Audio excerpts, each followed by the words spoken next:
Ladies, gentlemen, and other fellow humans, welcome back to Discovery Debrief, a podcast setting a course to discuss the future of the final frontier in Star Trek Strange New Worlds, Discovery, Lower Decks, and more. I'm co-host Chris Clow, and I'm joined by the enigmatic and the historically significant Cicero Holmes. Chris, I had a very difficult forgetting. Yeah, you and me both. Well, and that's the next one. That's the next one that we're going to do. Right. But I'll allow it.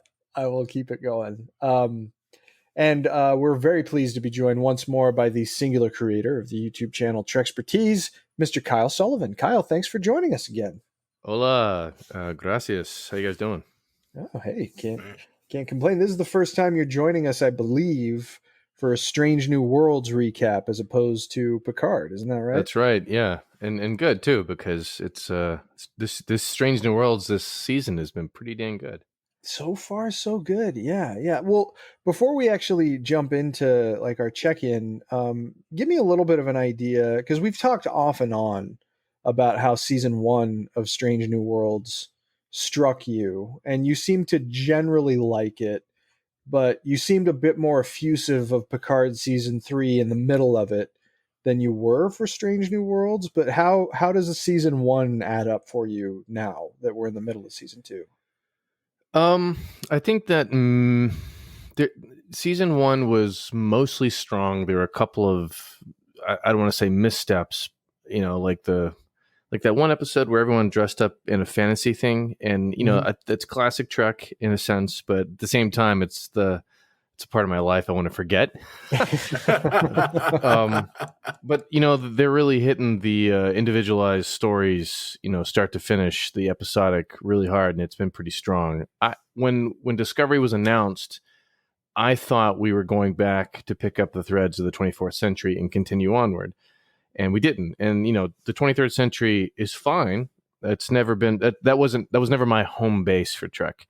Sure. And with Picard season 3, I was like, we'll finally get to sort of see what happened to the universe a little bit. And Picard as a whole, that series as a whole, you get some XPs and, Romulan diasporas. And you just want to see what happened to the universe. And I know what happened in Kirk's time. But Strange New Worlds has been a breath of fresh air for the most part, and season 2 is stronger still, I think. Mm-hmm. Excellent, great. Yeah, I mean, Strange New Worlds season 1 has the distinction of, I believe, being the only Star Trek series to get a physical release in 4K, and highly recommended. By the way, it's beautiful. And I loved that season a lot. So getting more of it is certainly something I'm pretty... So it's getting TLC where Prodigy's not. Yeah, you could say that. Although, it's funny because was it Lower Decks season 3? They did this backhanded physical media release that it's like an on-demand press of the disc. So they're not actually pumping it into stores, which... And Kyle, I know you're not crazy about Lower Decks, but still, it's just it's such a paramount thing, It's well, we don't want to put this much money into it, so let's just, let's let them do some of the work. It's like crowdfunding your multi-billion-dollar franchise. Well, it's also a hard thing to navigate because physical media as a whole is not working. It's a loss leader for most companies now, and they discovered that for Trek fans back when they did the Blu-rays of the TNG. The remastered TNG, they're like, please buy them, and you'll communicate that we could remaster more. Nobody bought them. Right. I did. Yeah. I did. Oh well, yeah. Well, let's get away from the depression of not getting DS9 in high definition, much less something like 4K. This is the worst timeline. Oh, I know, man. we saw a glimpse of it in this episode too, probably, but. Cicero, my friend. Yes. How are you doing? It's been a couple weeks. Just a peek behind the curtain. We're recording 2 episodes at the same time because we missed a couple, and that's my fault, just scheduling. But it's been a while, consequently, since we checked in. So what have you been up to? Well, in the world of Trek, I have been not consuming television besides Strange New World and episodes of TOS because of Strange New Worlds. But also I have been playing board games that have to do with Trek, more specifically card games that have to do with Trek. I peruse board game shops like people peruse comic book shops. Both hobbies are very expensive. Yeah. And both lead to people coming in and looking at you and saying, what did you buy this time? Well, this particular time was a card game that I had never heard of before, but it was recommended to me and I was told it was really fun, called Flux. Fluxx. This is a card game like many other card games, except that what happens is there are cards that you can play that will change the rules. So, and the win conditions. So when you could be strategizing and preparing for one set of win conditions based on the cards that are out there, and the next person can completely change the win conditions and how the game is played. All of the rules are in flux, which is why the name of the game is such. The game is very simple from that from that perspective, and games of that type lead to lots of different license versions of these games. So I happen to find a Star Trek Voyager themed edition of Flux. And I purchased it and was able to play it with some friends of mine who were Flux veterans. And it's a lot of fun. And some of the win conditions are things like the goal is Tuvix. That's what it's called. And so you've got to get Tuvok and Neelix crew cards and have them out. And if you have both of those cards out, then you can win. And then, they have like, the longest is like, it's the Year from Hell. And they have like Ensign Kim and like a Damaged Voyager or something like that. There are all sorts of really, really cool things that are thematically make you chuckle. It's just a really fun game. And I played that version, and I also played a TOS version. Oh, cool. Of Flux. Yeah. I like that. So definitely get your nerdy friends together and play some Flux. Is there a game state where you can win if Ensign Kim gets a promotion? Right. Yes. Right.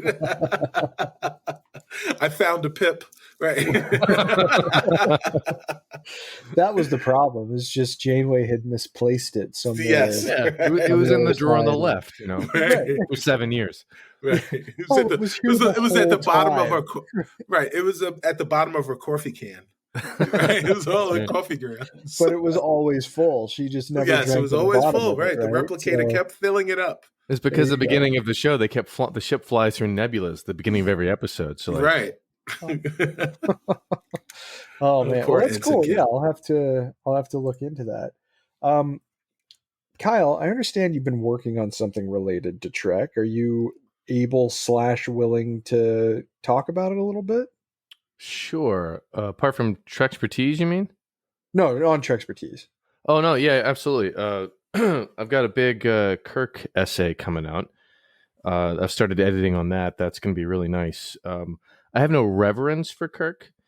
I like him, but he's not sacred to me. So I got to sink my teeth into him as a character and sort of like, well, what really is making this guy tick over the long term of his existence? And so that was a lot of fun. And then we interviewed director Valerie Weiss, who did Ad Astra per Aspera, that second episode courtroom drama thing for Strange New Worlds. She's a really good director, and she's got really good instincts, and it was a fun conversation. I think that's Excellent. what you're talking about. Yeah. Yes.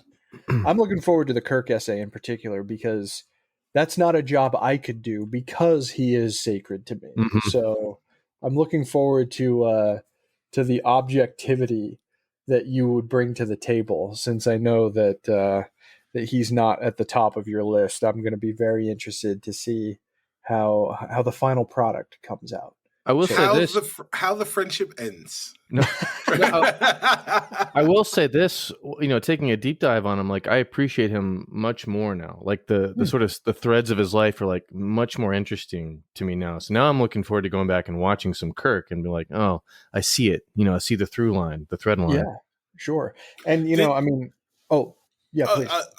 So Kyle, I'm wondering if the episode that we're about to talk about today had any impact on your understanding of the character.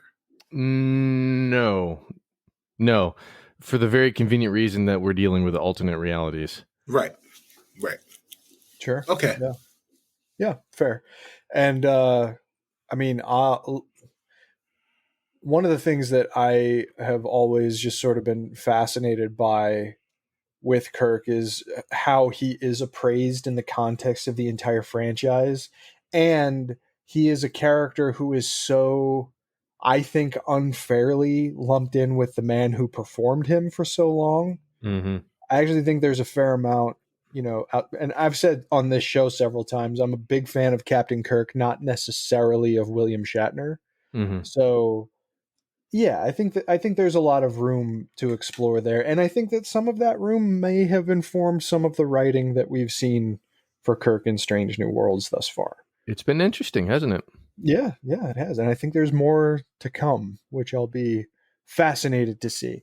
But before we actually dive into our episode discussion, unfortunately, we have some sad news to talk about since it was revealed this week that Manny Coto, a longtime television writer and creative who is credited with being the man who made Star Trek Enterprise Season 4 probably the best of the series, passed away after a battle with leukemia earlier this week.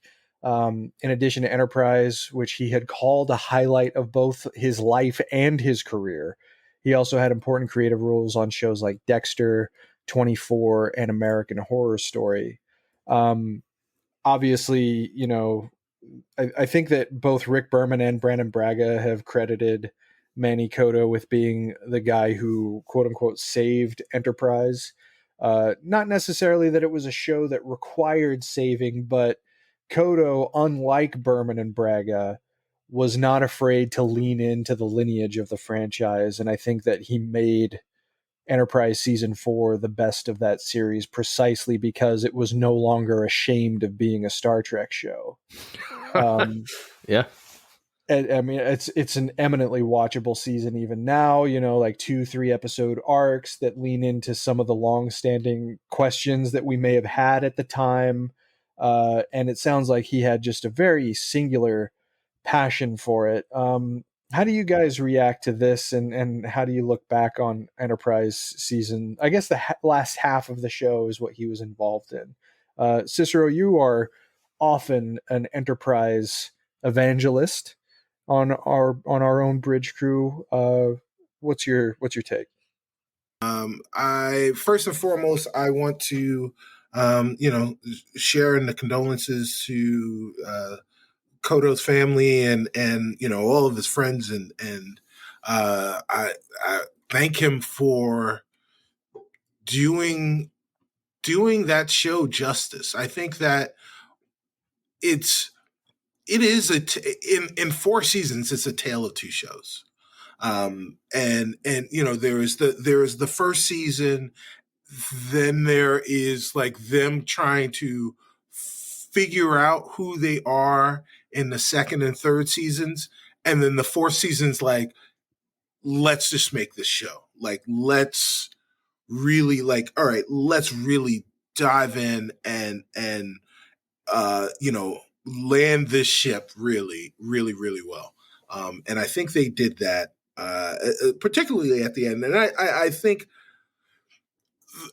the one thing that was rough for people was the finale, because the finale was not, the finale was not a finale. It was a documentary.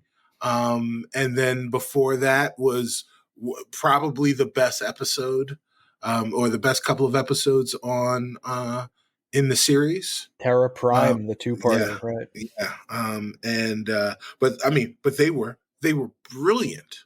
They were brilliant, and up until what we saw in Discovery, arguably, the best use of the mirror universe, in those two episodes.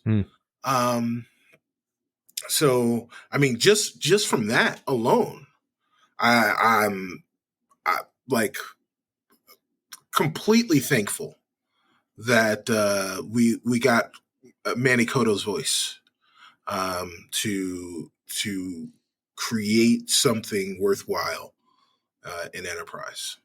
Absolutely. Kyle, please. Yeah, he's had a prolific career, and he's been bouncing around productions for some years now. And like you occasionally bump into someone who's like holding a boom pole or running a camera. They're like massive Star Trek fans, and you wouldn't know it until you start talking with them. And I feel like Manny Coto is probably one of those people. Like he claims working on Enterprise as a highlight, but he's done all these other TV standards and greats and like Dexter and all that kind of stuff. And the fact that he's a Trek fan all the way through all that just made me kind of happy to think about it in retrospect. But yeah, I love season 3 of Enterprise. I loved a lot of season 4. I felt like the show embraced itself. I feel like season 3 is probably like maybe the bravest Star Trek we've gotten in decades. Like it really leaned into itself and tried to say something. I don't think we've gotten a lot of Trek like that since then. And I think that's really down to the showrunner. And he in many ways, like he's the anti J.J. Abrams. Abrams like a complete outsider coming in and trying something different. Koto's like, I know what we have to do, and he did it. And it's I think Strange New Worlds is sort of leaning into that Koto energy now. So maybe, and I don't see a lot of people talking about him exactly, but I think that might change a little bit, especially with the announcement of his death. I think that he's going to get a lot more credit where it's due Trek-wise in the coming years. Enterprise is the redheaded stepchild of Star Trek, and like people have come around to it a great deal, I think. And Koto's responsible for that. Yeah, most definitely. Well, best wishes, of course, to the friends and family of Manny Coto, and as Star Trek fans, certainly we are grateful for his contributions to the franchise, which we'll be able to enjoy in perpetuity. So thank you, Manny Coto.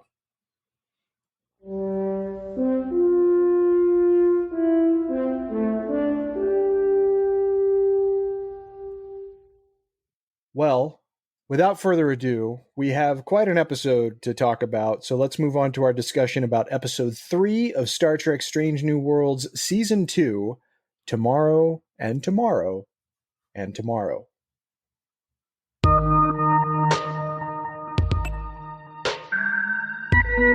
So as usual, these episode descriptions that we are sourcing for our conversation come from the fine editors over at Wikipedia, although, as we've talked about a lot, they're so singularly devoted to plot that they don't really give a lot of nuance to the character conversations and the character progressions. So we'll drill down a little bit into that character progression, but let's begin with the opening of the plot. So, a mysterious man appears on the Enterprise and gives a time travel device to La'an Noonien-Singh before dying. She's taken to an alternate timeline where Earth is ravaged by war, and the Enterprise is captained by a brash young officer named James Tiberius Kirk.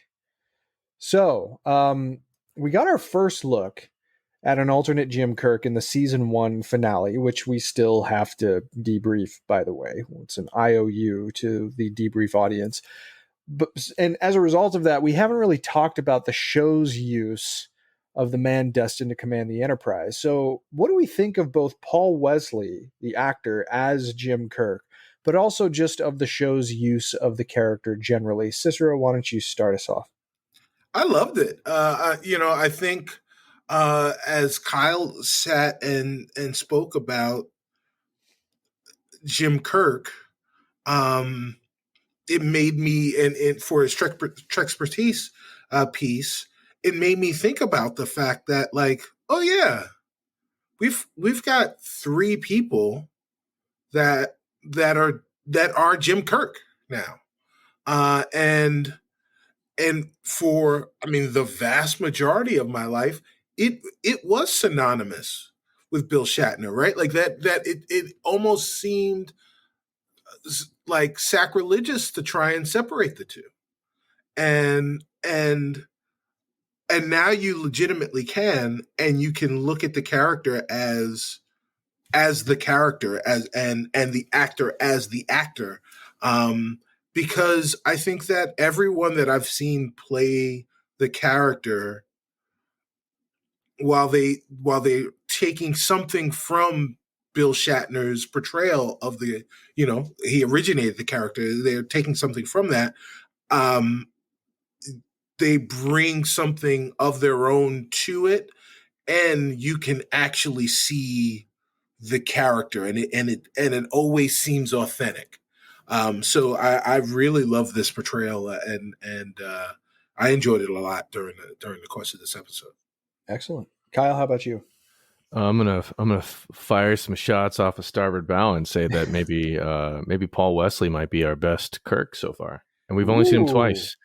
In the problem with is exactly like Cicero was saying, like, you can't separate Kirk and Shatner, and we've already decoupled many of the other classic characters. Like, we've gotten a lot of different Spocks. Right. The subtitle for the franchise right now is "Too Many Spocks." Right. But Shatner has a particular cadence and a particular style of delivery, and it's much more animated in the original series, and he's much more seasoned in the movies. I love the character much more in the movies as William Shatner's portraying him. But this is the first time where I get to consider Kirk as a character and not as William Shatner. And, maybe I'm behind the curve on that, but, like, I found myself watching his performance very intently, Paul Wesley, because of the unusual character that he's inhabiting, but, like, seeing a whole new, I was like, oh, this character is also like this, and I'm being surprised, and I like this because, like, if you tell me Captain Kirk's going to be anything, then I have a certain expectation, and it's not getting met; it's being surpassed in Strange New Worlds, and I'm kind of, it's a very pleasant surprise. Mm-hmm. I love the way the show is playing with this alternate universe stuff. He showed up twice now in a space hinting at his future greatness, but also playing with the multiverse in the way Star Trek does so perfectly. And I love that he's like a recurring thing. It's a bit like Sela, Tasha Yar's Romulan daughter. It's like, right. It's a little bit, it's playful. Yeah, it is playful. I mean, to what you were saying earlier, I don't think that you're behind the 8-ball, so to speak, when it comes to separating the character from the performer, because it's not something the franchise has really leaned into outside of expanded universe material, where if you're reading a novel that features Captain Kirk, maybe your brain is conjuring William Shatner's voice, but it's not William Shatner's voice. Mm-hmm. The writers of these expanded universe materials have to drill down on what makes Kirk. Mm-hmm. We had on Debrief a long time ago, we had Dayton Ward on, who had just written the Discovery Drastic Measures novel that dealt with the execution of half the colonists of Tarsus 4. And of course, one of the witnesses to that event was a teenage Jim Kirk, and he makes a rather playful appearance in the book, encountering Lieutenant Commander Philippa Georgiou. And I love talking to Dayton about that scene in particular, because he's a guy who clearly loves TOS, but he also spends a lot of time thinking by professional necessity, about the things that make Jim Kirk who he is. And he talked about just like the idea of like what would drive him into the direction of actually entering Starfleet. He breaks so many rules, and that's emphasized in the book. But he sees them as a point. Like there's in the book, one of the security officers asks him if he like circumvented the security system of the colony that they're on, and the way that Ward writes it, he just goes, yes. Like he responds truthfully. He's not concerned about the idea that it's against the rules because it was something he needed to do in the moment. So he didn't believe that there was anything wrong with doing it. And that's something that I think is absolutely a trait that you can ascribe to Kirk. You see that in several different appearances. The rules are secondary to the mission. You know, if the rules help the mission, then great. But if they don't, they can be put aside in order to serve the greater good. That is absolutely a trait of Jim Kirk. So I totally agree with what you're saying. What we're seeing here in this show so far is another sort of magnifying glass on the character, and I'm here for it personally. Mm-hmm. I'm quite enjoying it, and I think Paul Wesley is doing quite a good job. He's nice, man. He's a good actor. Yeah, he is. I'd never seen him in anything before, so this is my first exposure to him, and I see what they're going for. There's a reason why fans don't cast, you know. Right, so right. I think that's true, especially here. Yeah. But let's move along with the plot a little bit. So the 3D readout on the time traveler's device aboard the Enterprise likely looks familiar to eagle-eyed fans of Voyager. Cicero, what did you make of the timeline repair episodes of that show? Like when Seven had to go back into the ship's past, for instance. Right. And what do you think of those same kinds of shenanigans now being applied to La'an? Because on a superficial level, there's arguably some similarities between Seven on Voyager and La'an now. What comes to your mind when you see this kind of a MacGuffin? Well, it's a thing that it's a trope that Star Trek uses so frequently that I don't even look at it as something anachronistic. I just ride with it, right? Like oh, okay, this is the ride. Okay, we're on the ride with the loops today, right? Oh, okay, they're loops. So yeah, let's take the loops and they're time loops, guys, time loops. I mean, I'm cool with it. It was fun. It is a well-worn franchise trope. Kyle, do you like the fact that this one is coming back here? Yeah, no, I liked it. You know, you think Trek does too much time travel stuff, but I think this one hit the sweet spot, you know, being a character study. And you don't mind the time shenanigans so much because, like, La'an's struggle in that moment was enjoyable to see. It's interesting to watch. Yeah, most definitely. Well, let's move along. The device transports La'an and Kirk to 2020's Toronto, where the pair form a romantic bond. It was very, on the nose written very efficiently. They search for the point of divergence that caused the alternate timeline with help from a younger Pelia and find a eugenics lab where a young La'an Noonien-Singh is being raised. So, they're not sparing and they're not belaboring this description, right? They're going straight for the jugular in terms of what this is doing. But, there's a lot to unpack here. La'an and Kirk aim to find creative ways to blend into the era they found themselves in. Kirk has apparently used his skills in chess to get a Monopoly man-sized bag of Canadian money. And this burgeoning romance seems to create an undercurrent of tension.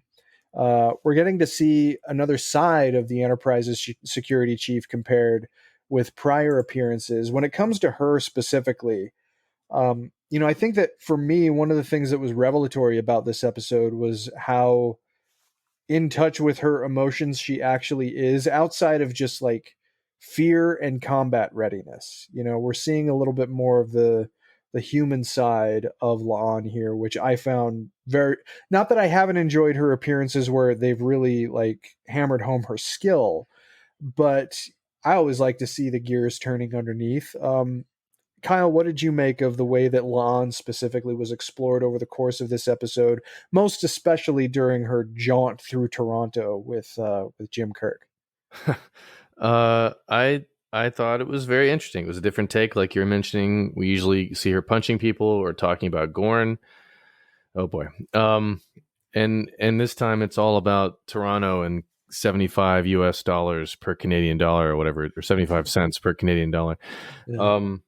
I especially liked the little connection between the two, and I believed it. I mean, you would think that like, oh, Kirk's on the episode, he's going to start macking on the lady or whatever, but like it felt completely organic, and I found myself quite interested in it. And it's a little bit ironic too, considering her lineage. And we all knew that this lineage was going to pop up somehow. Yeah. How does she feel about it? It couldn't be great, but it's not as black and white even with her as like we would expect as viewers. And I was surprised by that, and I liked that. Mm-hmm. Yeah, definitely. Cicero, the sleepless in Toronto between La'an and James T. Kirk. Perfect. Yes. It sucked until you gave it that title. So, but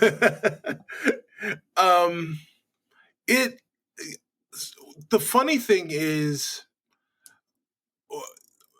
the funny thing is that it seemed to me initially that she was hot for teacher, like very fast.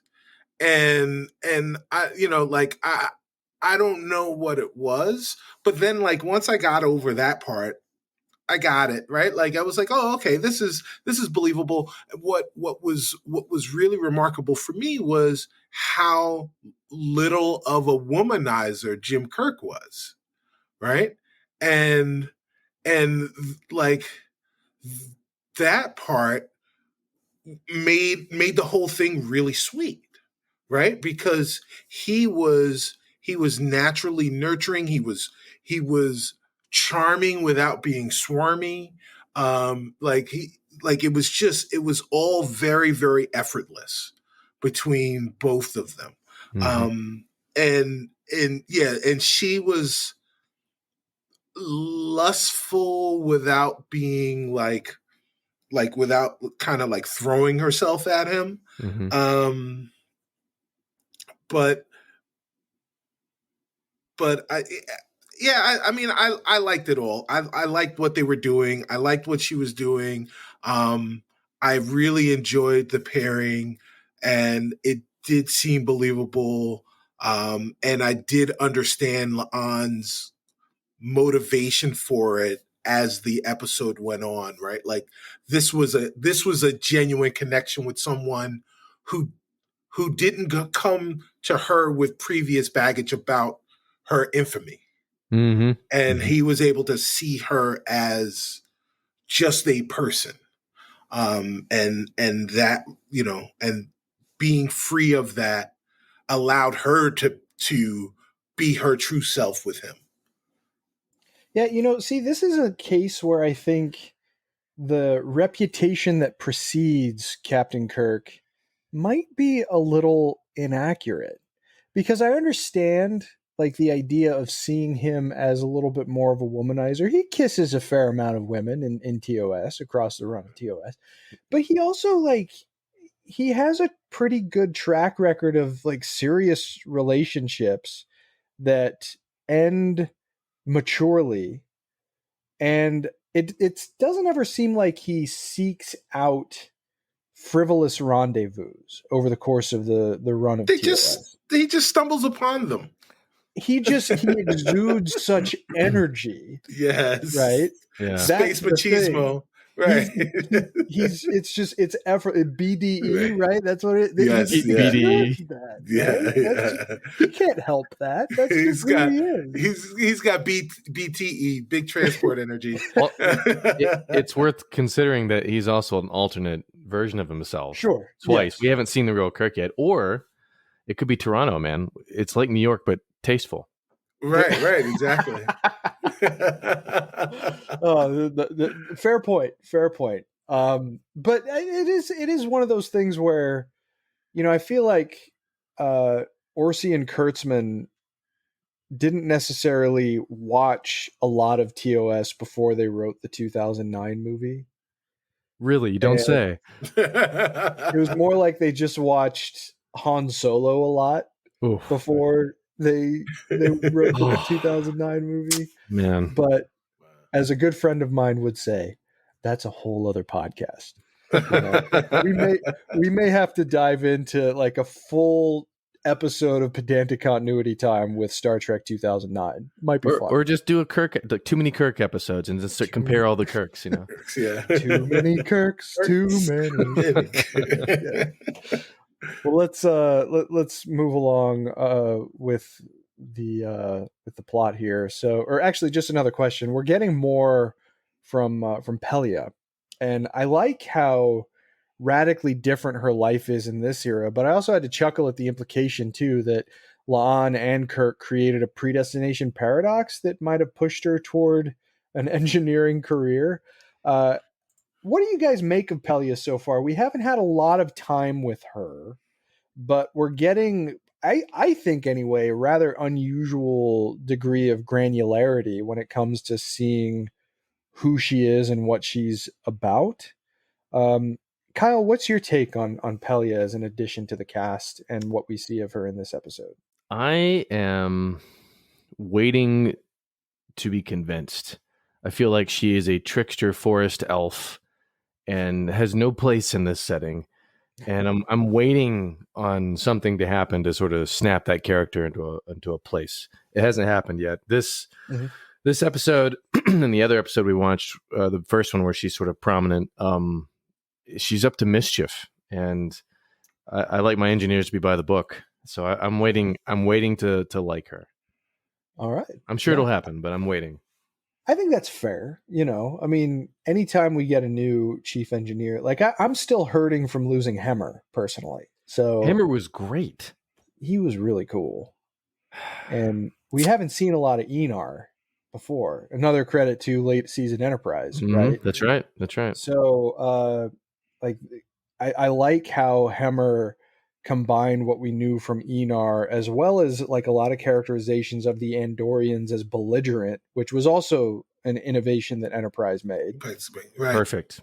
It was a great addition to the show. So I'm still hurting from that. So I think I'm with you in that respect. He's in the same place that Prodigy's in right now. There you go. Yeah, really. Yeah. Although I guess Bruce Horak is supposed to show up as a different character this year. So that's cool. But, we'll see. Sort of like how Ken Mitchell had life beyond Cole in Discovery. Yeah. We might be getting more from Bruce Horak, which is cool.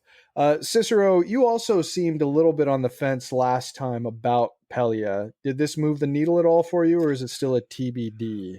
It is mostly still a TBD, and I want to point out the fact that the new Trek trope is say that 3 times fast, is quirky engineers, right? So all of your engineers are these, really kind of outside the box mad scientist types, or at least outside the box. They're the like nerdy comic relief. Hemmer, Jet Reno, and now Pelia, right? Like this is kind of who they are now. I'm still trying to figure out what the purpose is, right? Like you brought this actor in to play this role, right? There is a very specific thing that this character is here to do. And they haven't done it yet because, otherwise you could have come up with anything or anything or anyone to be the other engineer before Scotty, right? Like, so now we've got 2 engineers before Montgomery Scott, and we didn't know anything about them, which I'm perfectly fine with. But let it mean something. It's got to mean something. It can't just be done just because it was done. Yeah, I'm waiting to see what it means. Sure. Yeah. And I think that that's also fair. You know, I'm curious about how the positioning of the chief engineer role will progress, and you know how far we are really away from Scotty. I can't remember exactly what role he had and where No Man Has Gone before, but it wasn't chief engineer. No, he was serving under someone, I believe.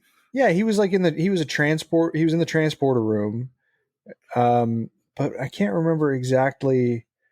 I think now I'll have to look it up at some other point, but conceivably there is room for Scotty to show up under the auspices of a new role at some point if they wanted to do that. We've technically heard him on Strange New Worlds, just, you know, alternate timeline. So he actually served under Captain Pike in the alternate timeline that was created in the season finale. But in terms of Pelia herself, yeah, I think I'm with you guys. She's still a little bit of a TBD, although I think Carol Kane is delightful. You know, I think that she brings an exuberance to it that makes her really fun to watch. But this is a performance that I will critique differently because it's Star Trek. So I'm not totally bought into her character yet, but I'm open. I'm totally open to the journey. Absolutely. I'm still trying to figure out how the hell she got on the duty roster. Right? Yeah. Like, I mean, she just kind of appointed herself the engineer, and Spock the thief was like, okay, sure. Yeah. Yeah, it's the same Starfleet that gave Cadet Kirk captaincy of a major starship. There you go. There it goes again. I don't know. Have we seen her interact with Captain Pike yet? I don't think we have. Yeah, not yet. No. Well, that'll be fun. That'll be kind of fun to see. Is he going to know who she is, or is he just going to be like, "Who are you?" Yeah. I actually hope that's the take. I hope that's that would be kind of funny. That would be kind of funny. Chief engineer, you chief say? Engineer, right? Wait a second, you're the chief engineer? I thought you were a counselor. All right, well, let's move along with the plot here. So this is a big one. A Romulan time traveler named Sarah intends to change human history by killing La'an Noonien-Singh, La'an's ancestor, which would prevent the eugenics wars and ultimately keep humanity from the path that eventually led to unity and the founding of the Federation. So this obviously has very big continuity implications for the Prime timeline, but it was also hinted at back in Prodigy and even in the first episode of Strange New Worlds. I guess I have an external question for you guys when it comes to the events of the episode. So in Space Seed, Spock clearly says that Khan's rule of a portion of Earth happened between 1992 and 1996. That has now been pushed aside because of these temporal shenanigans. And there was an interview that I saw with Akiva Goldsman, the showrunner of Strange New Worlds, and he said that after this episode aired, he specified that they needed to push the eugenics wars further out to continue the idea that Star Trek could be our own future. I'm paraphrasing, but that's basically what he said. I guess my instant reaction to reading that was, well, it's not. You know, there seems to be room here for an alternate 1990s where the eugenics wars took place. I kind of like the idea of the eugenics wars and a second civil war ultimately combining into World War III. Like, that's a cool idea in terms of, like, Star Trek has always been very cynical about how the 21st century went in the rearview mirror. Like, Same, bro. We're going to kill ourselves is basically what Star Trek is saying in the 21st century. But how does this, like, is this necessary for you guys? I guess two questions. Is it necessary? And is it interesting? Because those don't necessarily have the same question. Kyle. No and no. Okay. We had this 2-book or 3-book series a while back about the rise of Khan. I don't know if you guys read it or not, but it treated Greg Cox, yeah. Yes, it treated it not as a global public conflagration, but as like a spy versus spy underground kind of thing. There's no reason why they couldn't have leaned into that. And in fact, I didn't really check myself on the year that they were traveling back to La'an and Kirk, but like I just assumed that that's what they were leaning into, is like, we're going to treat this like the book did and take some notes, and like it's going to be a conflict, but it's not going to be apparent until a century later, and historians look back and like, oh yeah, that's a trend that also happened, and we nearly went off the rails. That's what I thought they were doing. Like I think otherwise it's just a blatant violation of canon, and it didn't really. The aughts versus the 90s, there's not that much of a difference for the Trek timeline. Just not 300 years hence. No. Yeah, just keep it the same. It would have been fine. No one would have. You could have written it however you wanted to written it. Right. Khan could have been a puppet master pulling strings globally without the public knowing. I think that'd be actually more interesting. Right. Sure. Cicero, Space Seed is very fresh in your mind right now. That's correct, sir. You just watched that episode again this evening, if I'm not mistaken. It is literally the last thing that I watched. So how does this come together for you then? I think Kyle said it best. It's always funny to think about when you think watching, consuming media where their future is your past, and thinking about how those things didn't happen, but while they didn't necessarily happen the way that these people thought they did, they kind of did. It's kind of still happening. And I think, I think that what Kyle's saying is like, oh yeah, like that Khan was pulling the strings behind the scenes for the last 30 years is much more compelling, as a plot point than to just say, oh, the historians got it wrong. The carbon dating was off by 40 years, and we just found that out, and we figured it out, and now we fixed it. Like I understand that we continue to make it so that this doesn't seem the case, but we as a society need to start treating ourselves not like children, but like adults if we're dealing with adult content, and we have to allow ourselves the imagination to figure stuff out within our own headcanon or what have you, instead of having to feel it necessary to explicitly spell everything out, especially when we're dealing with established canon, and messing around with it. Yeah. At a certain point, we just kind of have to say, well, that's how it was then. This is how it is now. Get over it and enjoy the stuff. Yeah. Two things. Now someone in the future of Star Trek has to, like a writer has to fix this, and they're going to do it. It's going to be like the smooth forehead Klingon thing in Enterprise. Right. And, Star Trek is also like 60 something, almost 60 years old. Like when they made Space Seed, or when they established the canon originally, they didn't know they're going to be on the air for 60 years. Star Trek should be, next time they do a time travel episode, it's like, hold up. People are going to be watching this 2 centuries from now. Let's build the story so that we don't get bit by this when time doesn't turn out the way we think. And, it's future-proofing it. And Trek, of any franchise in existence, should probably know to do this by now.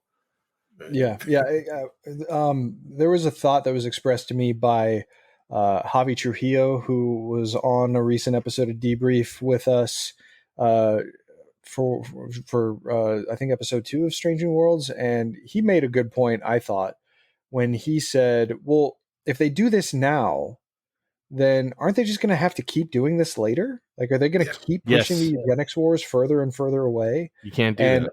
On a long enough timeline, I mean, are they going to push other things further away? Is the 23rd century going to become the 24th, and the 24th and I mean, who knows how long this is going to keep moving for, but I thought it was a good point. Like, do we need to do this much kind of maintenance to preserve an aspirational quality for a timeline that is not ours. And I think that you can explain it away very quickly, like very easily. Like the Middle Ages in Europe, for example.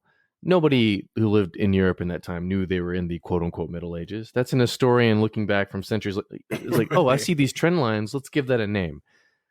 That's all it is. You don't have to think too hard about it. You don't have to change date. Now in my head, we have this other timeline that doesn't fit the main prime timeline. And I don't know what's going on. And some future writer is going to take it and make gold with it. Yeah. Right. Yeah. Well, I mean, to that point, right? We are on April 5th.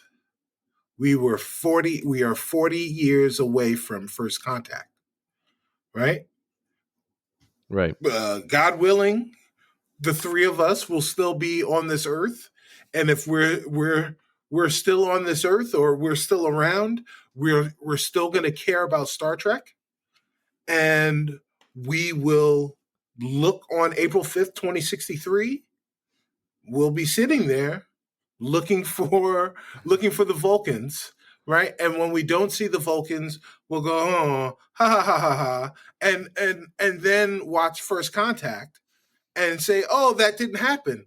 But like, who cares, right? Like, but are the people that are the custodians of this franchise going to go in and say, oh, no, carbon dating was off? So, right?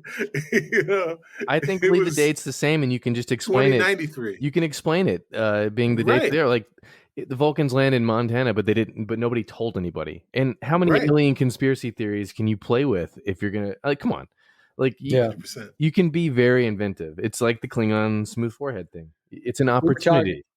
We were talking about Zelda before we started recording, and I mean, there's a reason why it's called The Legend of Zelda, right? All of these games conceivably share some kind of history, but they could have happened the way that you played them, or they didn't. It's a legend, it's open to interpretation, but can't have that with Star Trek, I guess. No. The only legend is Kirk, the womanizer, and I believe that's what I thought. That's what Space Seed was going to be about, but it was completely different. Right. Oh man, there's a book in there somewhere. Or a special video, adult content there. Adult content. Well, let's move along with the plot. So Sarah kills Kirk and fights La'an, who kills Sarah and saves La'an. La'an returns to the Enterprise in her own timeline and is thanked by a time-traveling investigator from the future, a colleague of the mysterious man, who confiscates the time travel device and swears La'an to secrecy. So this feels like the Star Trek equivalent of the old adage about killing baby Hitler if you had the chance, but I think the added weight here comes from La'an almost literally battling with her own legacy, and that makes it punch a little higher to me. But how did you guys feel about it in the moment? Were you, despite what we just talked about in terms of the continuity shenanigans, were you along for the ride here, Cicero? Yeah, I was definitely along for the ride. I want to take a second to shout out the actor who played young Khan. Simply, if for no other reason than he is the first actor to play Khan that's actually Indian. Right. Oh, snap. So congratulations to you, young man. Desmond Sivan is his name. It took 50 years. Yeah, it only took 46 and 55 years for us to get an Indian an Indian actor to play the Indian character. I think one of the successes of this show, and I think when Discovery ends, and eventually, as much as I hate to say it, Strange New Worlds will end at some point. When these end, and we kind of have retrospectives on both of these series, I think one of the things that we'll be able to look at is how much the episodic nature of this show helped the viewers enjoy the show more, right? And enjoy the characters that inhabited this show more. As a result of the stakes not being so high, and every episode's or so much energy being devoted in the episodes to either pushing the MacGuffin along or convincing you that the stakes are immensely high but necessary in the moment.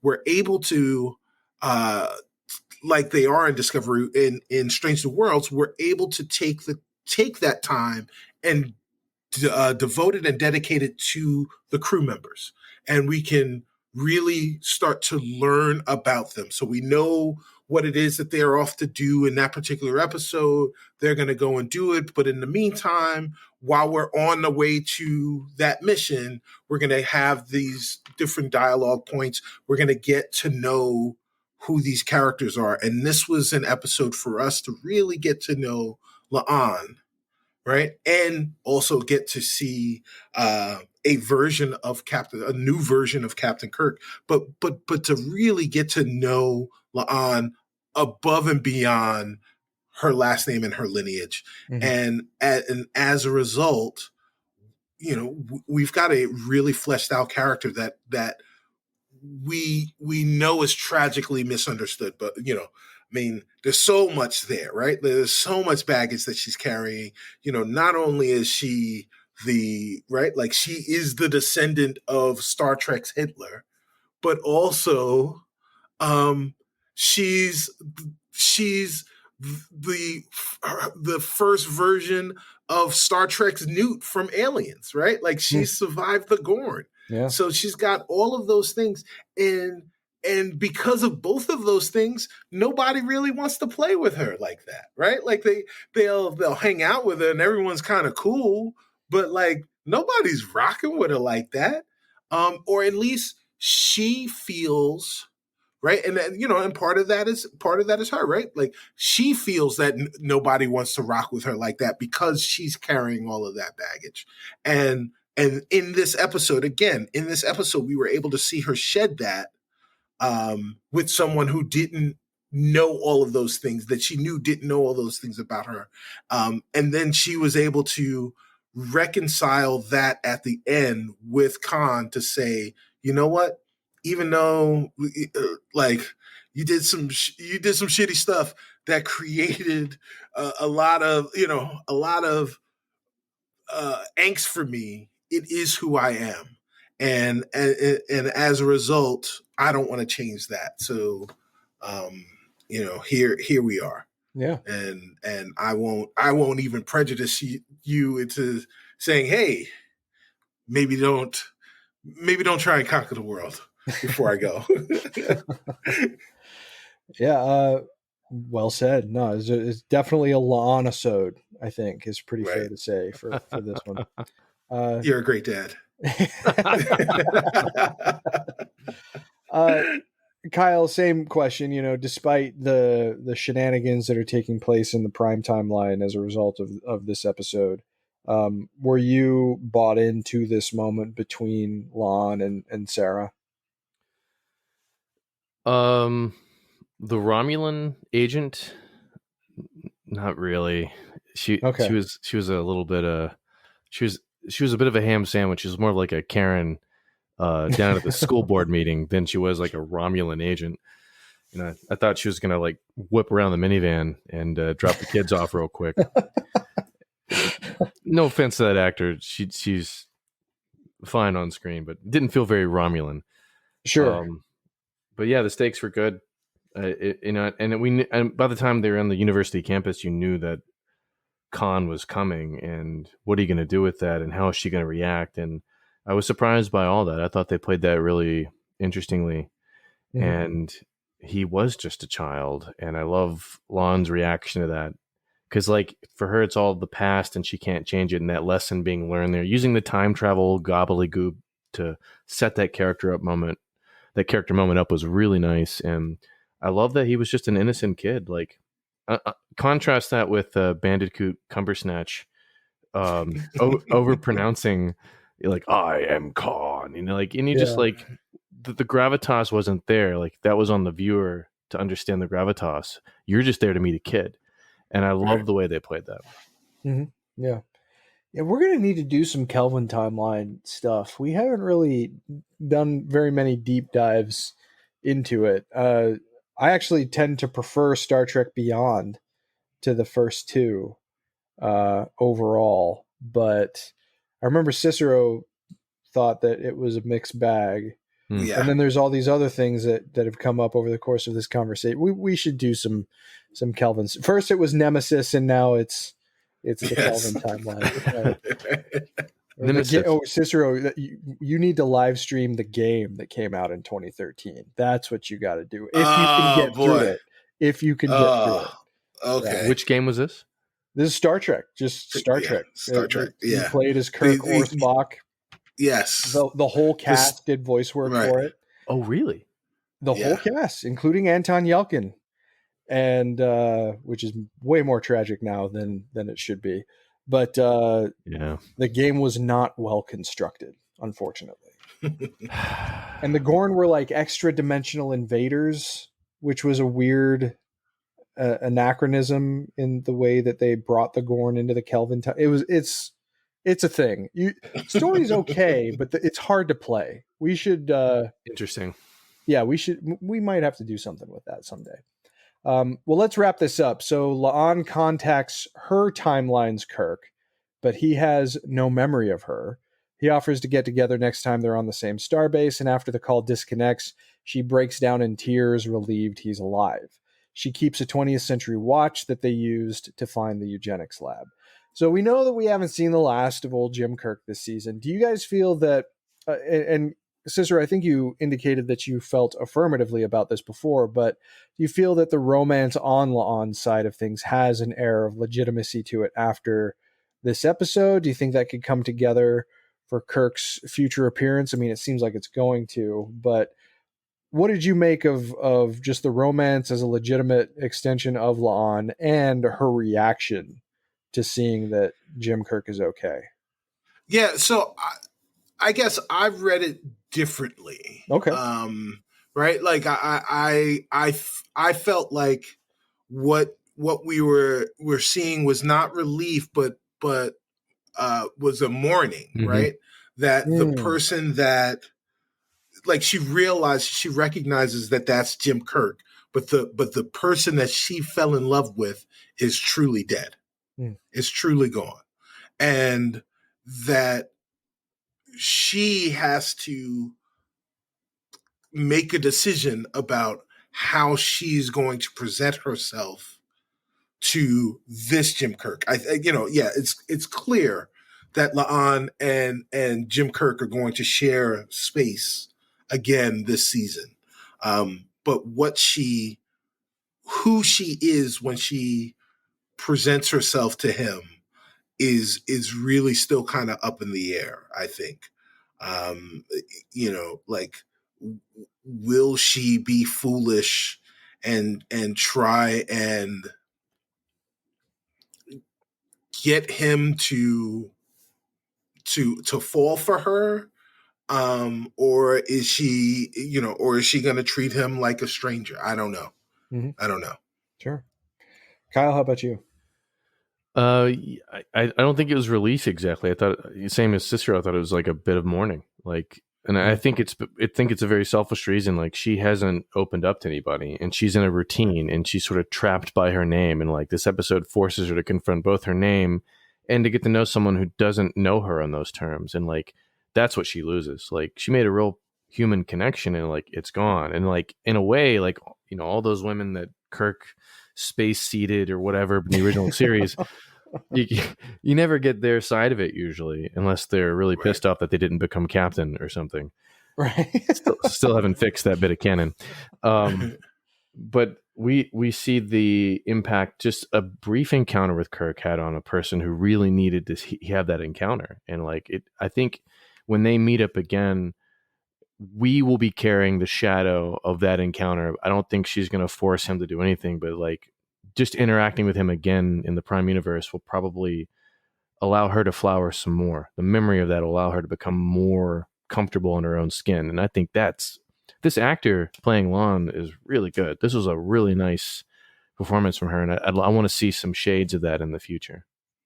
Yeah, the crescendo of the emotion at the end felt very genuine to me in the moment. And that's not something that you can get if you don't have a performer capable of pulling what that scene requires off. And she totally did. So kudos to Christina Chong for an excellent performance over the course of this episode. And she's been a great addition to the cast. So definitely looking forward to seeing more from her. And the love for Jim Kirk saved the day. That warms my heart. So you mentioned Turnabout Intruder. I think you got a very easy fix for that. It's just, Dr. Lester is a little on the crazy side, right? So blame the lady, huh? Well, not blame the lady. Women just be crazy, right? Blame the person, for being a little myopic, because it's like she could say to someone, they don't let women be Starfleet captains. And they say, what are you talking about? Philippa Georgiou, one of the most legendary Starfleet captains that ever lived. Why are you fixated on this? Like, well, they didn't want me to be. Well, I think there's a way to explain it without hurting anybody, and I think Star Trek should explain it without pushing the year further out. Right. Oh yeah. Oh well. Either way. Was it Thundar? You guys catch reruns of Thundar the night back in the year of 1994? Blah blah blah. And the Earth has been ripped asunder, and you're like, yeah. Was that the Humans Are Dead song by Flight of the Conchords? Just like that in the future, the year 2000. And it came out in like 2004 or something. Yeah. Good stuff. Well, we do have a few things to note in a regular occurrence here on Discovery Debrief.